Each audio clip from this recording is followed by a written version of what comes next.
Sajo 2. Los modales, las reglas de etiqueta, segunda parte. Donde fueres, haz lo que vieres. Tengo la nítida impresión de que muchos comparten de que la sociedad actual de Japón es probablemente Niriagari Shakai, una sociedad de personas que se autopromocionan, y esto causa una impresión de busajo, malos modales, similar a la de un nuevo rico que asciende con rapidez en la escala social. Tomemos como ejemplo el mundo de los críticos. En la actualidad, los críticos producen una gran cantidad de discursos polémicos, y al público le gusta leer lo que escriben estos críticos preparados para la batalla. No llegan tan lejos como para pelear literalmente, pero el tono que utilizan denota que se aprestan a hacerlo, como si se estuvieran arremangando. Sus textos incluyen muchos desafíos y cuestionamientos.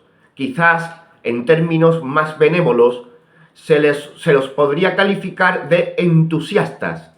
Los occidentales que llegaron a Japón a principios del periodo Meiji, 1868-1912, se sorprendieron al ver que los jóvenes japoneses pedían a gritos una y otra vez que se destruyeran las tradiciones y que en sus actitudes las ignoraban deliberadamente.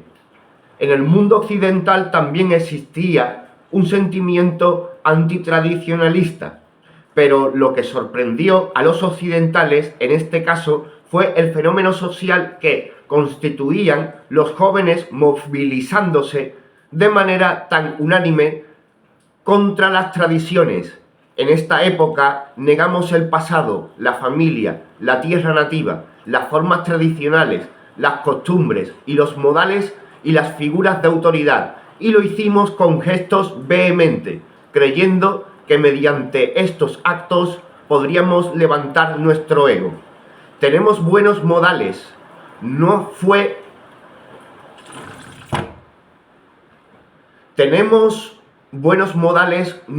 ni es una excepción en el mundo.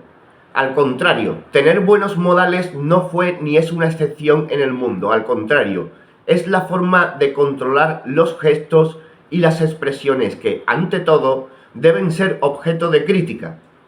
Aquellos que más tarde pidieron a gritos el ultranacionalismo, luego de la occidentalización, no tuvieron la audacia necesaria para mantener las reglas de etiqueta.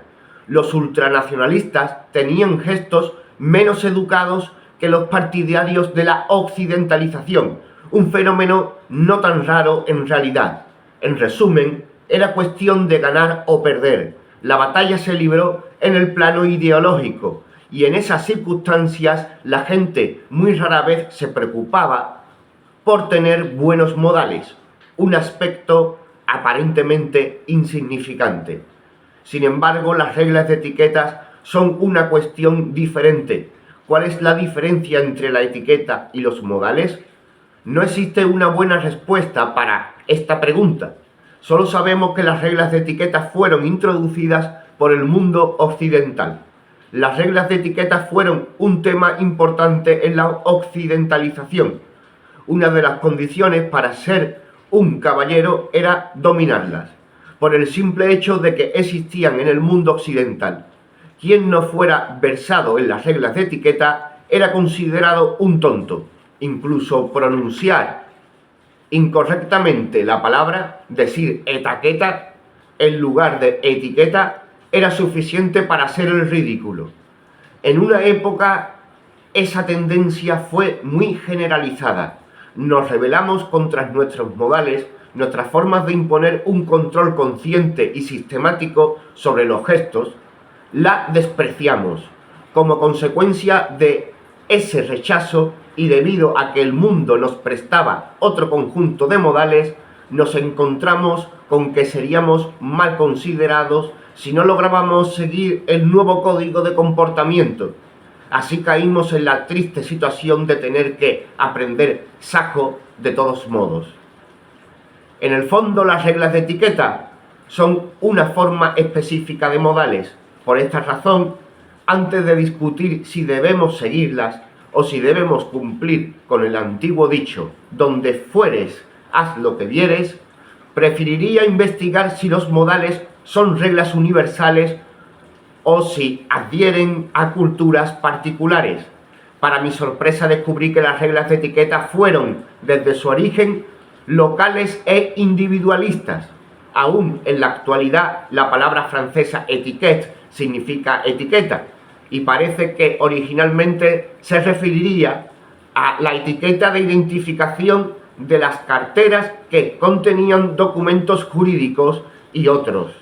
De cierta manera, el término hacía referencia a algo relacionado con una lista de clasificación o catálogo.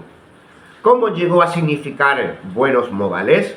Se cree que Felipe el Bueno, príncipe de Borgoña, durante el siglo XV, sufría de una agonía y desilusión tan grande por no poder alcanzar el trono que construyó un sistema burocrático que ningún palacio había visto antes. Tal sistema estaba constituido por las reglas de etiqueta. Inventó unas reglas tan complejas y repletas de nimiedades como un catálogo judicial. Con el casamiento del príncipe de Borgoña y la princesa de Austria, esas reglas fueron introducidas en este último país en el siglo XV y desde allí llegaron hasta España. De esta forma, las reglas de etiqueta del palacio se extendieron por toda Europa. Lo que debemos tener presente es que eso que llamamos etiqueta, que asusta y destroza los nervios a los ignorantes, nació de su sentimiento de inferioridad y desilusión. Es decir, las reglas de etiqueta en realidad no tienen autoridad ni ortodoxia. Con esta afirmación no pretendo menospreciar las reglas de sí mismas. Es suficiente que tengamos en mente que las reglas de etiqueta creadas a partir de circunstancias particulares y locales tienen aspiraciones de universalidad. Por ese motivo pueden ocurrir situaciones como esta. Un aristócrata estaba comiendo con una persona no europea que desconocía los modales adecuados para esa ocasión y por eso bebió el agua del aguamanil que se encontraba arriba de la mesa. Enseguida el aristócrata, que conocía muy bien las reglas de etiqueta, se tomó el resto del agua que había quedado en el aguamanil. Se trata de una historia muy conocida. El aristócrata podría parecer algo sarcástico, pero desde otra perspectiva, cuando dos personas con diferentes modales se encuentran, insistir en utilizar las propias reglas de etiqueta es una muestra de inferioridad. Es decir, imponer las reglas de etiqueta es también una forma de imponer la propia cultura, lo que esconde un sentimiento oculto de inseguridad e inferioridad. Las reglas de etiqueta no se relacionan necesariamente con la eficiencia, sino con la belleza. La etiqueta es la acumulación de reglas relacionadas con lo que resulta agradable o desagradable. En el comportamiento de los gestos propios y de los demás, es bastante comprensible que las reglas de etiqueta difieran enormemente entre una cultura y otra. Por lo tanto, resulta muy extraño aprenderlas, imponerlas como algo universal y anular la propia cultura. Sajo puede ser la etiqueta válida para un grupo no muy grande, como una familia o una ciudad. Y un sentido más amplio, la cultura de una nación también se puede denominar sajo o etiqueta.